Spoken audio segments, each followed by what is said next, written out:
Hi everyone, welcome to season 2 of Two Old Psychologists Talking About Stuff. So, good evening, Raymond. Good evening, Richard. It's great to be back. So, how are you doing? It's been a little while since we've caught up. We've taken a little bit of a break, regrouped, and now we're back for another batch of these episodes. Yeah, so what's been going on? What have you noticed? What have I noticed? Well, I think I've particularly noticed me spending quite a bit of time in the company of some mushrooms. I read a fascinating book early last year called Entangled Life by the wonderfully named Merlin Sheldrake. Hugely recommend it to people. It's all about fungus, mushrooms, molds, fascinating things like that, and just how complex and interesting they are. And it inspired me to try to grow some of my own. That's taken up the last few weeks quite a bit, actually. Now, I was hoping you were going to mention this because if you hadn't mentioned it, I was going to ask you about it. Because you sent me a picture of, I can't even begin to describe what I saw on this picture. It was a growth emanating from a black plastic bag.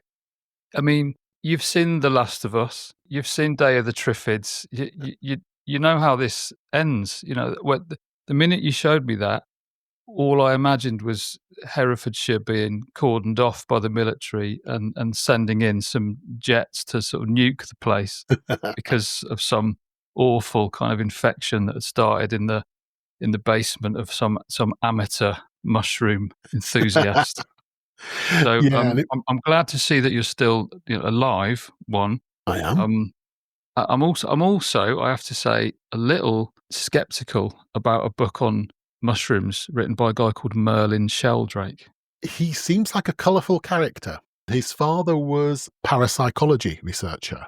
So, into the sort of arguably more or less scientific study of things like ESP and supernatural entities and things. You're not reassuring me here. I'm not, am I? I think it was actually my wife who said this. Maybe that set up a family tradition of thinking somewhat outside the box because he's somebody who is, really heart and soul into the whole mushroom, spore, yeast fungus world in a very entertaining manner with lots of fascinating insights into just how central these things are going to be to our futures if we have such things in terms of sort of mushrooms and yeasts being taught to be able to maybe digest plastics as well as becoming the foundation of structural things. I can see from your face, Rich, that I am not selling this desperately well to you. I will lend you the book.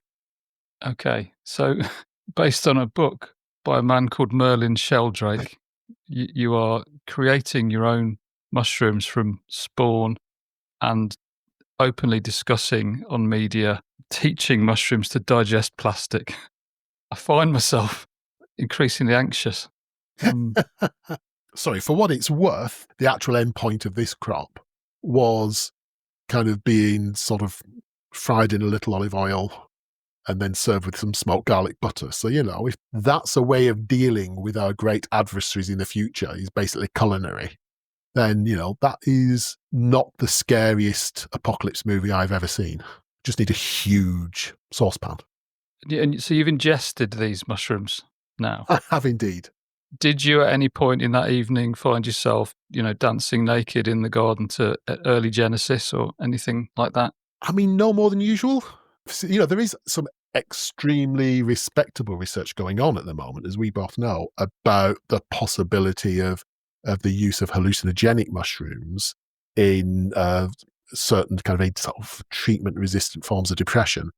Those weren't those kind of mushrooms. These are the ones, if you go to your posh upmarket supermarket, you will have a selection of them ready for your next risotto. So, we weren't going that exotic, really.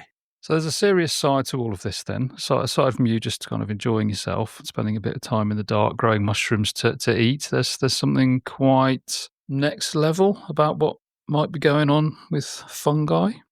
I think as somebody who's always been interested in, I suppose you say, sort of natural world, natural history, I think there is something that has become far more apparent in the last couple of decades around how massive some of the gaps in our understanding of how the natural world works compared to sort of as undergraduate in the 80s and then onwards. It was, of course, we knew there was stuff we didn't know, but kind of it felt like we had the limits of it, of how creatures and how plants sort of worked.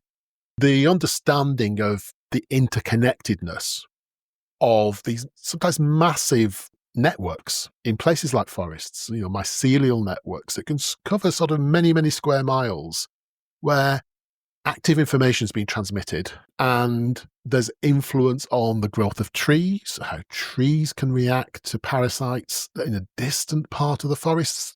So stuff that's being talked about more now that just wasn't around when I was an undergraduate. It's just absolutely fascinating and sort of, I guess, speaks to some of the things that I find interesting about science. I guess on a serious note, there is a kind of arrogance about humans, isn't there? That we've just got it all figured out and we do everything better than any other creature. Maybe there's a sort of wisdom, or I don't know whether intelligence is the right word, but there's something going on.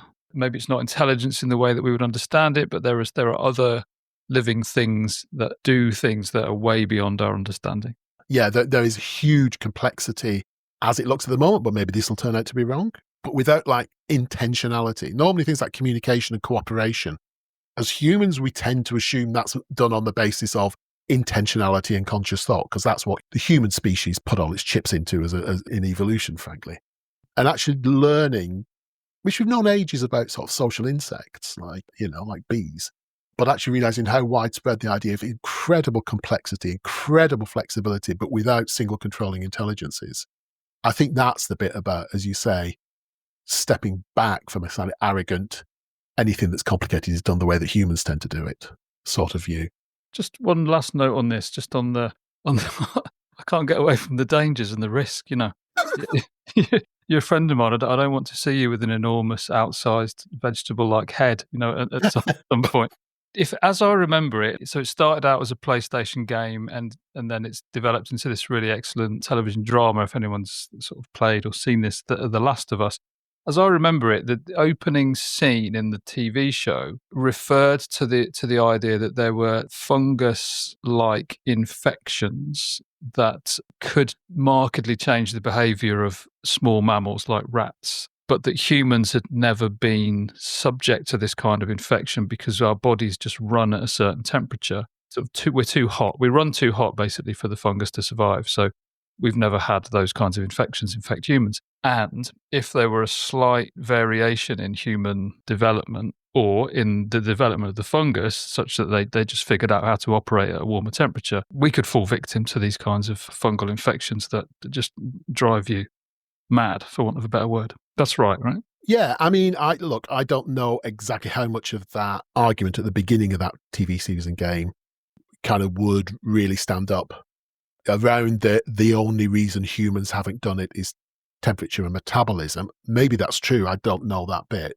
The first bit of the argument, that there are certain kinds of fungal infections that actually take control of behavior in actually quite specific ways. So it doesn't just sort of drive creatures mad. It drives them into very specific behavior patterns that benefit the survival of the fungus at the cost of the survival of the entity. So, for instance, in ants, drives them to do things like climb up to the tallest place they can and kind of clamp on, die there, in order to allow the fungus to spore in a place where it's going to get the best distribution.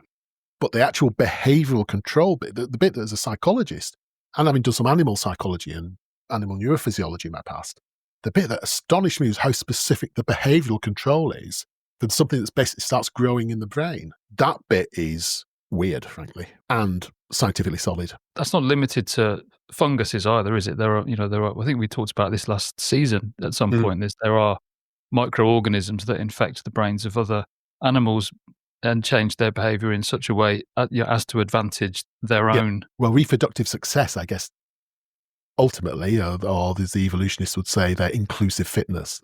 Yeah, fascinating and frightening in equal measure, I would say. And I would add delicious. Well, each to their own. Just, you go careful is all I would say. Be careful what you eat. I'll keep you briefed on what sort I grow next. So I'm going to forgo the what have I noticed part of our discussion because what I've noticed is really is going to form the basis of the entire episode today, which is the changing state of the world. We've been away. Well, we've been away for a couple of months. It just feels like you turn your back for a few minutes, and then the whole world goes crazy. I guess the biggest thing that's happened to the world is the result of the US presidential election, and then the implications of that seem pretty far-reaching. Now, I remember the date and being there, and I had an overwhelming urge to ring you up, in the middle of the night and say, "Hey, Ray, we need to do an episode because this is momentous. This is going to change things." Like an emergency podcast? An emergency podcast, yeah. Because that's just what the world needed, right? At that point, there weren't enough people talking about it. I held back from that because we are more slow news kind of guys. There's plenty of places where you can go for immediate reaction. So we didn't do that, and it feels like things they've moved at quite a pace since that election, and obviously the re-election of Donald Trump.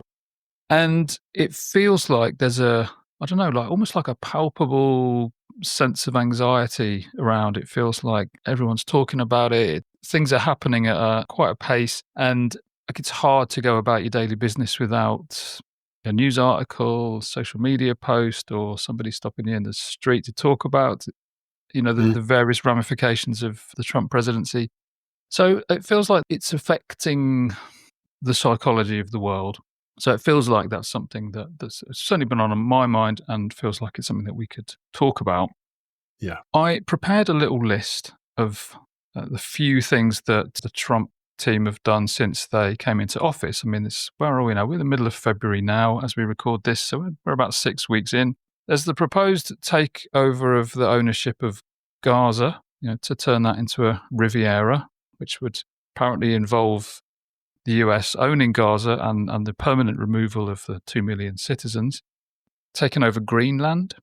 Mm-hmm. The Trump administration has cut funding to the US Agency for International Development, which means thousands and thousands of people are out of job, and many countries that depend on US aid for their sort of economic survival are suddenly floundering.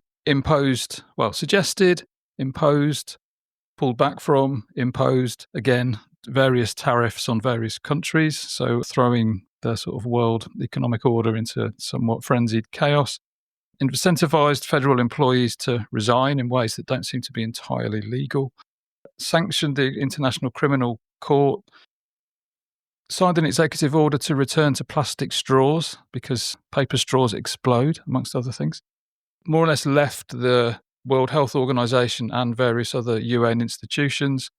Deported the first tranche of people to Guantanamo Bay, got involved in trying to resolve the war in Ukraine, and also demand that Ukraine provide access to various rare earth resources. Banned transgender competitors from women's sports, announced a task force to tackle anti-Christian bias, intervened in a dispute in the Gulf world, and that's not the Gulf world, as in, the George W. Bush sort of intervening. This is the Gulf world. As in the game. I hadn't heard this one. What happened there? Don't ask me the details. This is just a list, Ray. Okay. Sorry. This is not the time. I'll talk to you afterwards. Removed climate change mentions from the government websites. Enabled Elon Musk, who's obviously a non-elected public figure, unprecedented access to government employee records as part of his role in the sort of non-governmental department of government efficiency. Revoked Joe Biden's security clearance, and also revoked the security protection for a number of figures in the previous administration, and given asylum status to white South Africans. So that's probably not an exhaustive list. Possibly we should add the erasure of any DEI initiatives or rules within any federal organisation. So anything that promotes ethnic or sexuality or gender-based equality has become a thing to be removed, along directly with any staff involved in administering that. Yeah, say what you like about the administration, but they certainly have been busy. I mean, this is an interesting question, I suppose, to start us off, whether you would see this as a strategy, flooding the zone, I think they call it, don't they? Sort of just doing something new every day, not so much flooding the zones, more like just sort of all over the zone. I was like, where's the zone? I can't see it. It's just covered in crap. So this could be a strategy, almost like, someone who's a game show host, likes attention, knows how to sort of play the media. So this might be a strategy to get everyone's attention. Those people who've been close to Donald Trump say there's nothing he likes more than attention, and here we are falling into his trap. It could be a series of sort of bargaining chips. So it's not intention to do all of these things that are proposed, but it's a way of getting getting people to the table, or getting them to work to his agenda, whatever that might be, or it's just a bunch of uncoordinated chaos. So I wonder where you stand on the sort of psychology of it, like whether these are real initiatives that are going to actually all get seen through into policy, or whether this is a kind of just a psychological tool. I mean, it's a good question. And it's one of those you can only speculate from the outside, and in this case, from across the Atlantic.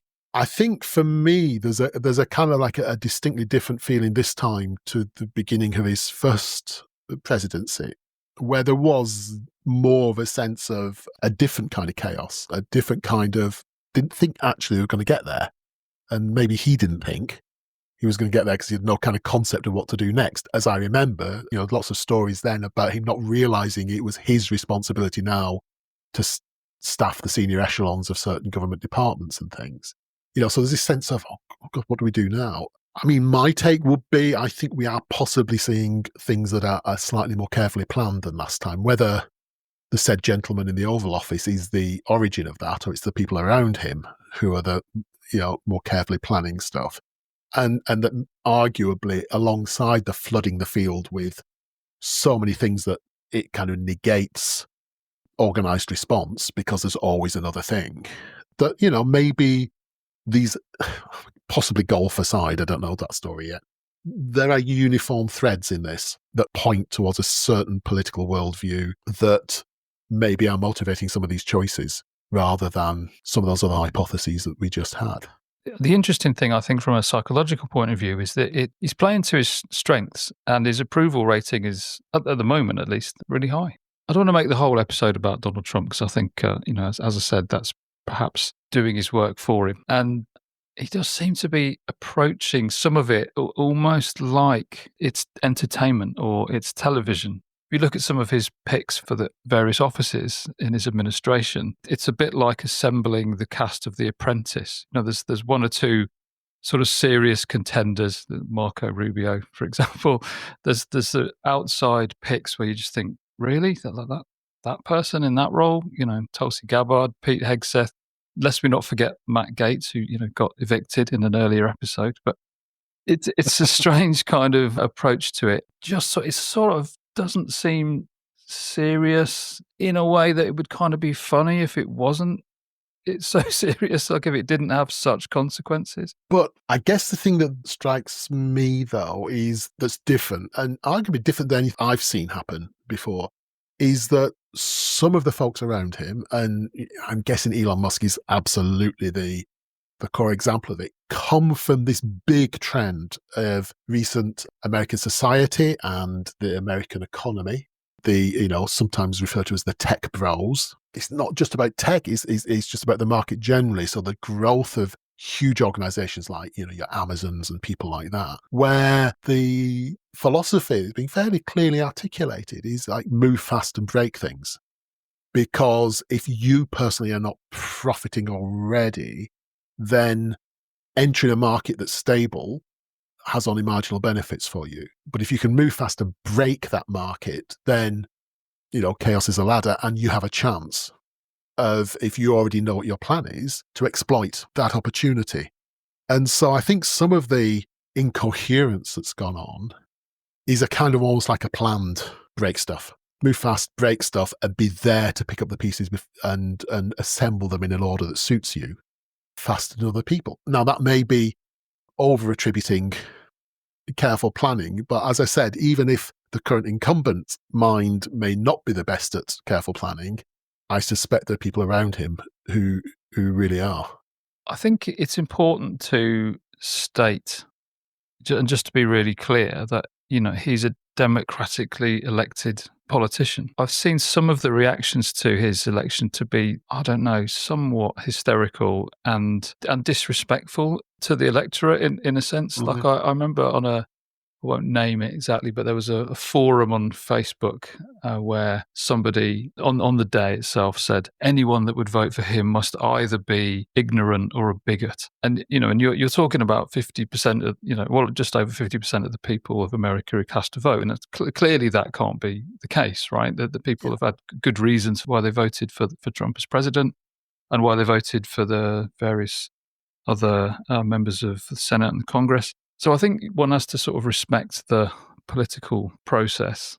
From a psychological point of view, I think what I find interesting is just the way that they are approaching everything in this sort of flood the zone, let's go in and break stuff kind of way. That might not be that unusual in certain spheres of business or media. It is unusual in politics, where you're not a company in isolation, are you? The US in particular is a major global power, and so everything that it does has implications for a significant number of other countries and the stability of the world order as a whole. So that is the thing that I think is interesting, and I'd like to get into is this notion of norm violations. So there's probably a number of things we could pick up, but what you've just described, the sort of going in and breaking stuff, like that's not Mm. really how governments in a Western democratic nation tend to operate. They tend to be much more calm and much more measured. And so the current administration is doing things in a very different way. The other thing that really is kind of obvious as an example of this is the refusal to commit to a peaceful transfer of power at the end of the first term. Mm. And so, the January 6th riots and everything that came as a consequence of that, that is unusual, highly unusual for a government, because I think the peaceful transfer of power is almost what holds democracies together. The idea, sort of psychologically speaking, like me as a voter, I kind of know that whoever I vote for, they'll either get in or they won't get in. But whatever happens, it's for a short amount of time. And if they don't give a good account of themselves, then me and the rest of the electorate, we can vote them out in a few years' time, and that they will go quietly because that's just the nature of things.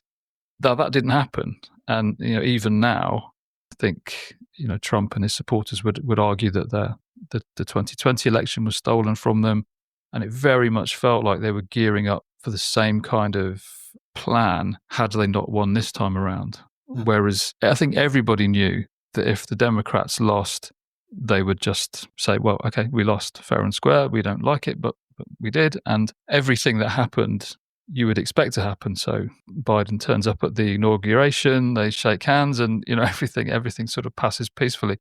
That's what you expect to happen. I think a lot of people are concerned about what happens at the end of this term. And so it's things like that, just sort of obvious, deviating from the normal way things are done. It's exciting, I suppose. It's headline grabbing. There's a dynamism about it, which people like. And there's something about it that is somewhat unsettling. And I wonder if something of that is what's behind a lot of the anxiety that I notice in people when they consider where things are at now. Absolutely. And I think some of that comes down to, as you say, like norm violation there. So, yeah, we have these norms, we have these shared ideas of how things happen. And then somebody comes along and does things very, very differently. And yeah, there is a slight shock thing to that in all sorts of contexts. Leave politics aside, in sort of social behavior, workplace behavior. What are those norms? Well, they can variously be ways that support pro-social cooperation, as you're saying, continuity, working together as a tribe. Again, that evolutionary story of humans work together well as a tribe. And so part of it is having these shared ideas of how we do things and a pooled idea of it. So there's absolutely kind of that bit of it. So when somebody comes along and fundamentally shakes that, it is somewhat shocking. The other side of that, I think, is the concept of what the kind of worldview behind that is. Because, we could say, well, this is where gaining advantage, you do things differently, you get further quicker. I think a lot of the disquiet that I'm hearing, or maybe it's just the bits of disquiet that resonate with my personal belief system, it could be that, is about yes, there was a legal and orderly and constitutional procession from the day of election, more or less. I'm sure there's tricky stuff around the edges, but there always is, through to, him walking into the Oval Office and sitting down as president. It's just everything that's happened since then hasn't followed that same pattern. And there's elements that, so a good couple of 100 years of constitutional history that's all about trying to maintain those norms. Now, some of those norms have been really unhelpful and have did things like maintaining slavery and maintaining discrimination. So, we shouldn't be everything in the garden was absolutely wonderful and must be preserved exactly as it was at all costs.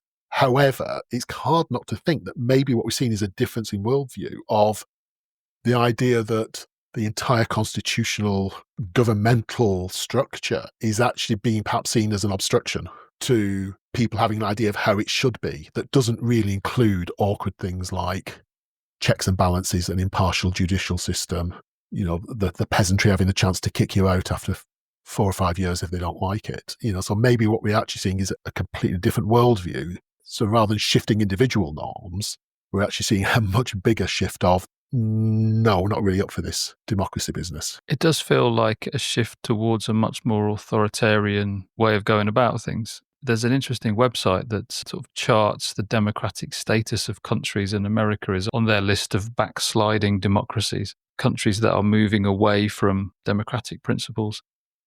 I guess, we could debate the pros and cons of that, but there are, without wanting to exhort listeners to commit podultery, but there are better podcasts, I think, more well-informed political commentators out there. So I don't want to try and step into that space particularly. But I mean, maybe something that's a bit more for us is this: the idea of how did we get here? Because I find culture just a fascinating subject psychologically, because it's not like no one really sits around and agrees like that, right? This is what we're going to do. This is how we're going to face things. Things just evolve, and it's a very organic process. And so we do seem to be in a period of history where we are moving away from, if you look across, it's not just America, is it? The various countries in Europe, there's a really sort of strong tide of nationalism, populism, sort of rise of the right wing. I think of the G7 nations, the UK is the only country now that has a kind of left-leaning government. So how did we get there, do you think? I think as I hear you ask me that question, the sort of the struggle that goes on in my head is this, our kind of remit here is to think about the psychology of it. And, it's for being a therapist and a part of health teams, one of the things is being sort of drummed into me really hard is like, you got to stay neutral. You can't leak too much of your stuff. You don't want to put your opinions forward because it just wouldn't help with the job in hand. And I think that's kind of fair. So, there's a big inhibition to me to sort of traditionally to say, well, here's my political thought on the subject, even though a lot of it's probably completely obvious from the way I talk. So the challenge to me in this is, okay, so to what extent can you pick apart the psychology bit and the political belief system, my political belief system bit? Because my answer to that question, I guess, would be a weaving together of the two things, So for what it's worth, my answer to your question of how we got here, or part of how we got here with this whole move towards populism, would be something along the lines of, by and large, all these societies we talk about have become more and more unequal.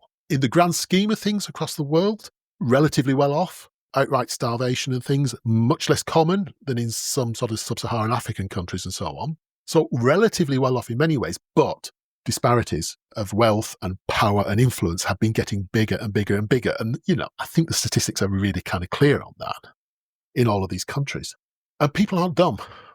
They don't fail to notice that showing up, not just in GDP figures, but in terms of availability of housing, affordability of housing, access to healthcare, how well funded our health and social care systems are, things that we deal with every day. And so people notice that, and they notice the impact on their lives. And as I say, people aren't stupid.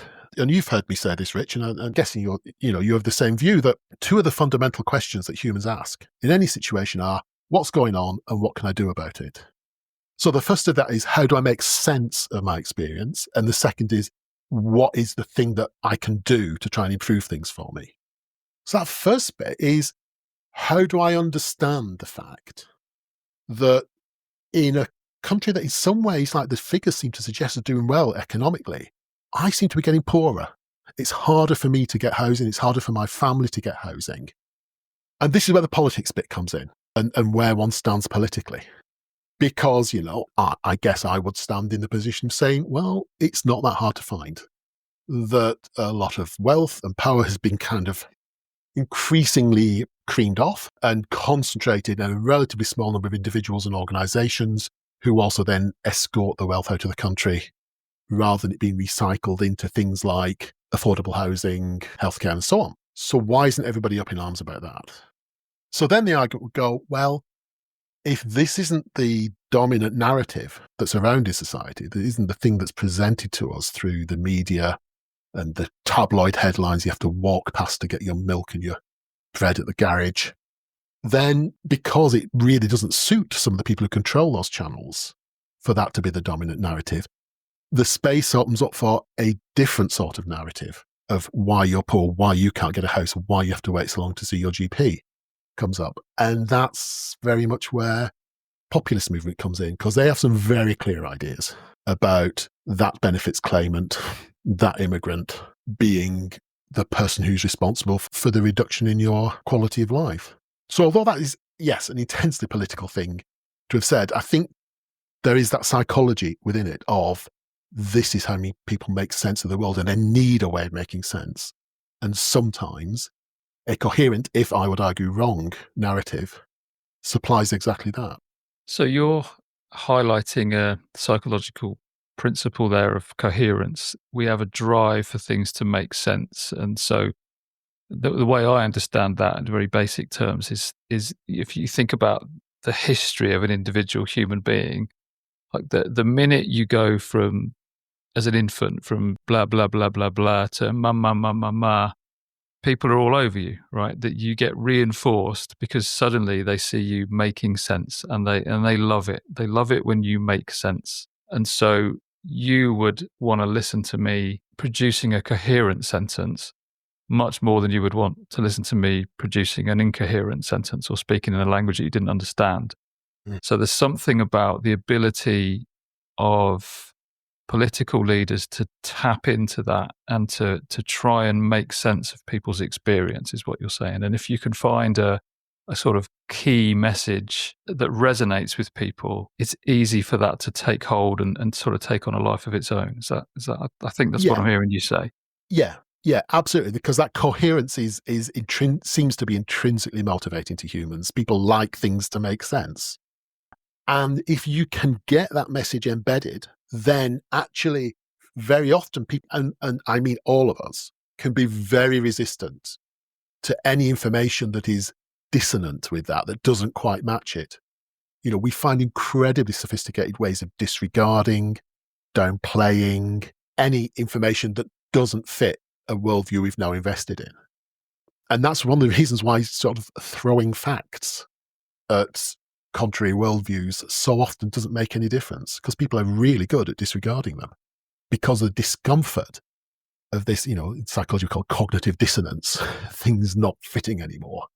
It's so intense that we do the thing that we're used to, which is we avoid the discomfort, like warping reality to fit what we already believed. The thing that makes me think about is some research I've heard that suggests that right-wing narratives play better amongst the population than left-wing narratives because they tend to present themselves in clearer, somewhat more simplistic ways. And there's no judgment in that. I'm just saying that there's a way of selling a right-wing narrative that's quite straightforward. Whereas I think most people on the left can be quite nuanced and got to consider this and got to consider that in the way that they approach things. As an example, if we think back to Brexit in the UK and the dominant narrative there, this campaigning slogan was "Take back control." What's not to like about that, right? It sort of put forward the idea that you, as a citizen of the UK, you don't have any control anymore. We are subject to bureaucrats in Brussels and they're controlling everything. And if we leave the European Union, then we can take back control. That was a message that really Mm. resonated. I'm gonna give you one of the Trump campaign slogans, and I'm gonna ask you to respond to it. So I think, for my money, whether you like or loathe this, it's hard to argue with the fact that it was, very well played. One of the messages they put a lot of money into was, "She's for they, them, he's for you." Discuss. I mean, that is a very clever piece of messaging. As you say, somebody has been paid a lot of money to come up with that, to workshop it, to sum up very neatly a worldview that they promote. That the opposition of Kamala Harris in this case is far more concerned with issues around pronouns, transgenderism, and so on. And that is in what we would call a frame of opposition to being interested in you, the person I am addressing. Yeah, neat piece of messaging. If I'm a blue collar worker in the Rust Belt and I'm worried about just putting food on the table and job security and whether my daughter gets into the sports team, and then I can see how that message really resonates, right? That I'm more Yeah. concerned with just the basics of survival and having a life of my own making. And if I see that this other party, they're more concerned with liberal elite concerns that really have nothing to do with me. And again, no judgment. I'm not saying that I agree or disagree with No, any no, of no. it. It's just that I can see how that plays. Yeah. And part of the reason why that plays so much clearer than a more left alternative is because the societal background has kind of shifted more and more rightwards over the decades. Being as ancient as I am and kind of growing up and becoming first wave politics during the 70s, there was a style of messaging then that would have been incredibly different. It would have been far more easy to get a mainstream message across that is, as direct as the one you've just cited from the Trump campaign, but gives an alternate explanation of why you are doing badly and why you're worried about this and why you can't afford housing and stuff, which would have been, kind of very simply pointing at pictures of Trump and Musk and saying, you are poor because they are rich. Abolish the billionaires. Now, that's actually quite a simple message. It's not going to get anywhere because the context has shifted so much. Now, in a year's time, if things really have gone to hell in a handcart, people may be more ready to hear that. But I think at this moment, the background messaging of what it's okay to say doesn't allow an equally clear view of an alternate explanation other than it's because of minorities that you're poor, rather than it's because of rich people and organizations that you're poor. And that arguably is about one of the big shifts we have seen, which is the information economy, which I think has played a very central part in going back to your question of how we got here. So if I was to summarize your thinking on this, it's something around coherence is really appealing. Mm. And in a background context of growing economic inequality, there's an increasingly large sort of disaffected group of people who might be feeling more and more like an underclass. In that context, it's easy to set up a narrative that is going to lean towards a more right-wing populist way of looking at things. I mean, it does fascinate me that with regard to, say, the take back control thing, what did we do? We took control from David Cameron and we gave it to Boris Johnson. They both went to Eton. It's like you've taken control from this liberal elite Yep. man, and you've given it to this other one. Yeah. I'm not quite sure what we achieved there, but it's what I think is an amazing trick to pull off, and I just sort of have to hold my hands up and think I don't quite know how they've done it, but people like super rich people like Donald Trump, Boris Johnson, Nigel Farage are able to sort of sell themselves as a man of the people, and people who you sort of imagine those guys probably despise are voting for them in their millions. But that's the point. It's not a side effect, and it's not kind of a lucky outcome. It's an absolutely central part of the task. That being objectively and identifiably wealthier and more powerful cannot be seen as the thing that makes you the enemy, or else that enterprise has to fail. So Naira Bevan said, the constant task of the Conservative Party is to persuade poverty to vote for the wealthy. And that has to be a constant piece of work, or else in a democracy, you just cease to exist. And I think in the point you're sort of making before about the only reason it gets to stick is once it's stuck, a particular worldview, that process of avoiding cognitive dissonance means it's easier to get people to stick in it despite incoming evidence. American people will be getting poorer. One of the biggest budget items for USAID was money paid to American farmers for the food they were growing that was going to be shipped overseas, and that's just gone. So lots of people will be getting poorer, and you would think, okay, well, that's the natural counterbalance in a democracy. However, we both know that somehow that will become the fault of the liberal elite or the Mexicans or the Canadians. So each thing that should be counter-evidence gets co-opted into the maintaining of the worldview. And we talk about this in a very political sense, but I think this is true in lots of areas. I think this is true in people's attitudes to health, in people's relationships and things. I think we're talking about fairly universal processes, unfortunately playing out in a very specific and potentially damaging context. So there's a few, I guess, age-old psychological processes that happen at a group level that you're talking about there. So things like scapegoating, the formation of real or even just perceived kind of in-group, out-group. There's us and there's them. Those kinds of processes, they seem to be at the heart of this, the kind of divide and rule kind of idea. It's fascinating that this has come back to, at your behest really, this has come back to wealth inequality, because that's something I've been reading about of late.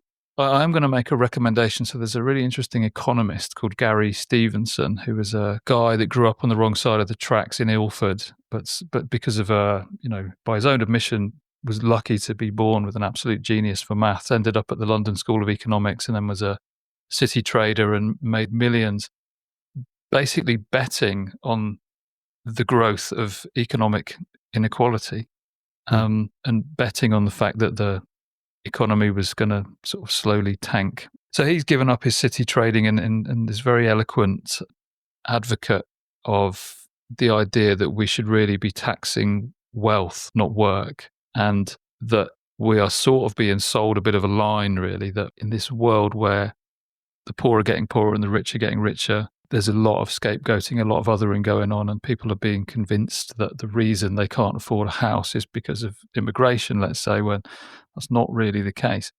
He gave a really good example of a former prime minister of this country who's very well off, and said that he has a wealth of around, I think it was about £800 million.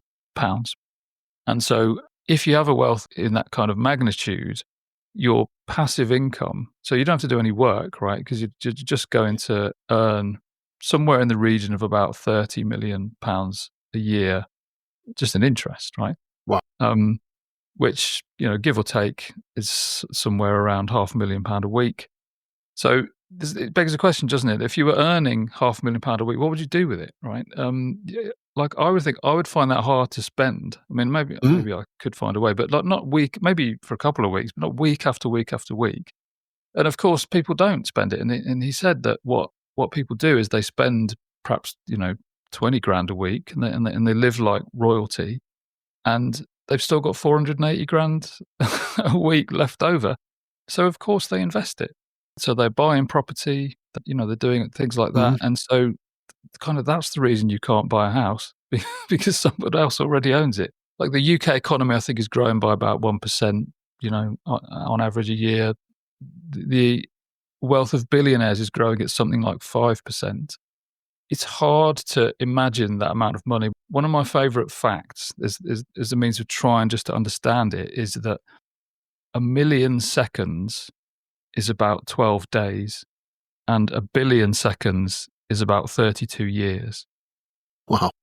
Like it's significantly different, right? And it's hard for the likes of you and I to imagine, having £1 billion. The super rich they're eating everything slowly.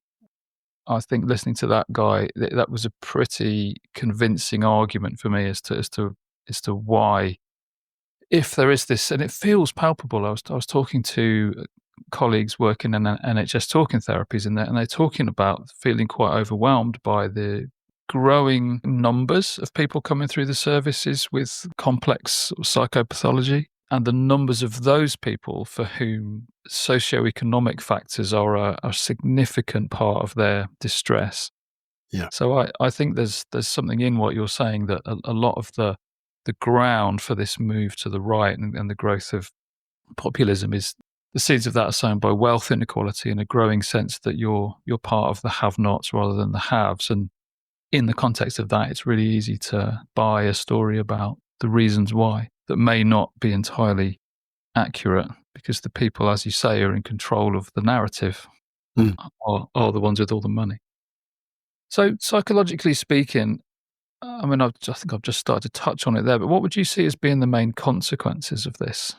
How's this going to impact people? One of the shortcomings of a lot of psychological models and therapy type models over the years has been how they've tended to look at entirely internal processes. You know, this trait, this class of unhelpful thought, this whatever. Sometimes, on paper at least, the expense of not recognizing the external determinants of human distress and human dysfunction.